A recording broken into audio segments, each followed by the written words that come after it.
మనం దేవుడిని ఎంత నమ్ముతాం, ఎంత నమ్మం, ఎన్ని సార్లు పూజ చేస్తాము, అసలు పూజ చేస్తామా, చేయమా, పండగలకి, పబ్బాలకి దండం పెడతామా అనే విషయం పక్కనుంచితే, వాళ్ళదైపోవాలి, వీళ్ళిదైపోవాలి లాంటివి కాకుండా, నాకిది కావాలి, నాకిదివ్వు అని మనసు, హార్ట్, సోల్, మైండ్ అన్నీ ఒకేలాగా అలైన్ అయ్యి, మనం దేవత దగ్గరికెళ్ళి ప్రార్థిస్తాం. అందుకే ఆ ప్లేస్‌కంత పాజిటివ్ వైబ్ వస్తదో, అందరూ అదే పని మీద వస్తారు కదా! అన్ని హార్ట్స్ అలా అలైన్ అయ్యి వాళ్ళ కోరికలు చెప్పుకోవడానికి వస్తారు కాబట్టి, ఆ ప్లేస్‌కి అంత ప్రాధాన్యత, అంత పాజిటివ్ వైబ్ వస్తదేమో అనిపిస్తది నాకు. రీసెంట్‌గా వారాహి నవరాత్రులు జరుగుతున్నాయి కదా! లాస్ట్ ఇయర్ వారాహి నవరాత్రులు కూడా మేము బగలాముఖి అమ్మవారి టెంపుల్‌కి వెళ్ళినట్టు నాకు బాగా గుర్తుంది.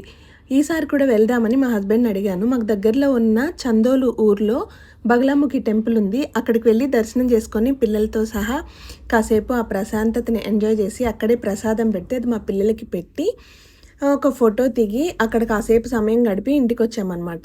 ఈ వీడియో కనుక మీకు నచ్చినట్టయితే please do like, share, subscribe to my channel.